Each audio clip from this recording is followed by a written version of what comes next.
Oggi parliamo di un argomento di grammatica che crea sempre confusione: i pronomi diretti e il participio passato quando usiamo nei tempi composti l'ausiliare avere. Ciao, sono Valeria e sono un'insegnante di italiano per stranieri. Se anche tu stai studiando l'italiano, ricordati di iscriverti al canale e di scaricare il PDF gratuito per studiare questa lezione. Lo trovi giù nel box informazioni. Iniziamo! Innanzitutto dobbiamo capire che cos'è l'accordo. Parliamo di accordo quando facciamo concordare il participio passato con il soggetto o l'oggetto della frase in genere, cioè maschile e femminile, e in numero, cioè singolare e plurale. Quando nei tempi composti usiamo l'ausiliare essere, l'accordo è obbligatorio. Dobbiamo necessariamente concordare il participio passato con il soggetto della frase. Vediamo 4 esempi con il verbo andare, che in un tempo composto vuole l'ausiliare essere. Alessandro è andato al cinema. Maria è andata al lavoro. I ragazzi sono andati al parco.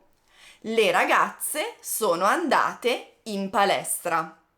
Vedete come la fine del participio passato cambia in base al soggetto?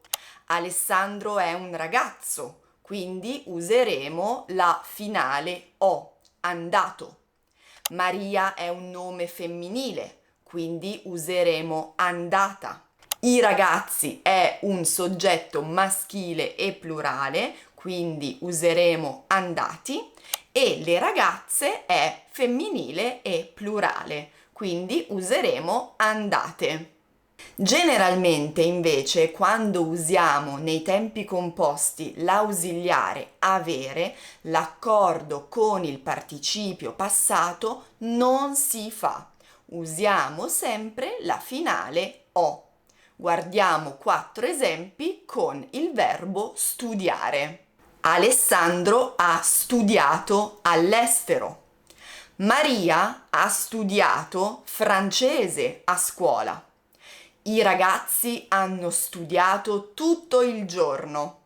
Le ragazze hanno studiato bene la grammatica. In queste 4 frasi la lettera finale del participio passato è sempre la O. Non facciamo l'accordo in genere e in numero perché abbiamo l'ausiliare avere.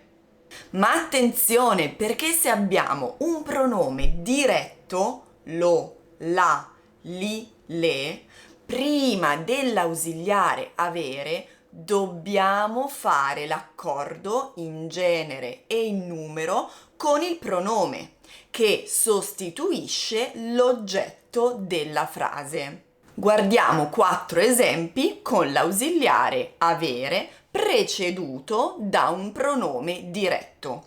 Usiamo il verbo mangiare. Hai mangiato il gelato ieri sera? Sì, l'ho mangiato. Vuoi una pizza stasera? No, grazie, l'ho mangiata ieri sera. Ti piacciono questi biscotti? Sì, li ho mangiati a colazione, sono buonissimi. Hai già comprato le fragole quest'anno? No, non le ho ancora comprate. Vedete che in questo caso il participio passato accorda con l'oggetto della frase perché prima abbiamo un pronome diretto. Gelato è maschile singolare, quindi il participio finirà con la lettera O.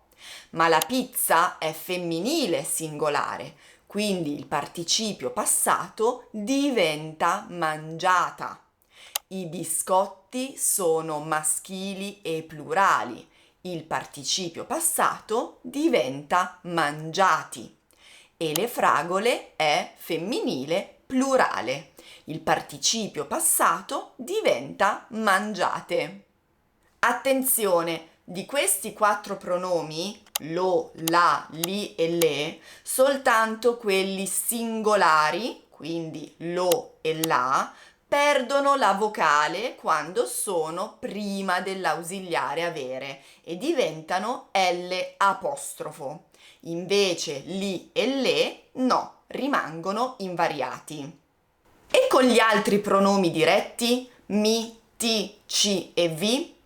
Quando abbiamo mi, ti, ci e vi prima dell'ausiliare avere, non è obbligatorio fare l'accordo con il participio passato.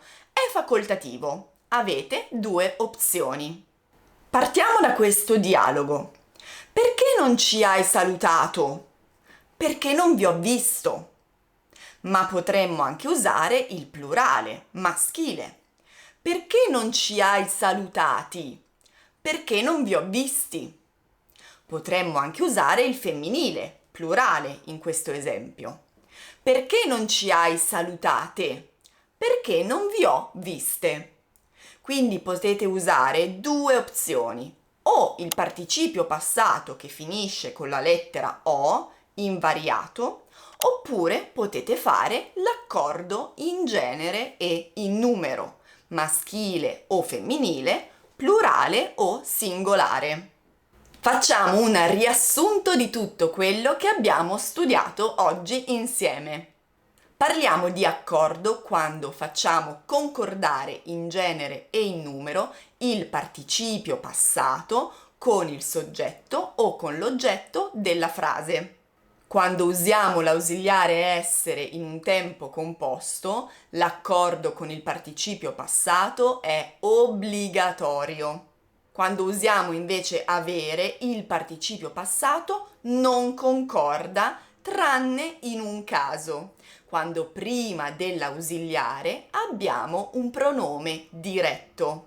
Se il pronome diretto è lo, la, li e le, l'accordo è obbligatorio. Se il pronome diretto è mi, ti, ci e vi, l'accordo è facoltativo. Grazie per essere arrivati fino alla fine di questo video. Io spero che vi sia stato utile. Non dimenticatevi di scaricare il PDF gratuito relativo a questa lezione e di mettere un mi piace se vi è piaciuto il video. Grazie ancora e noi ci vediamo alla prossima video lezione.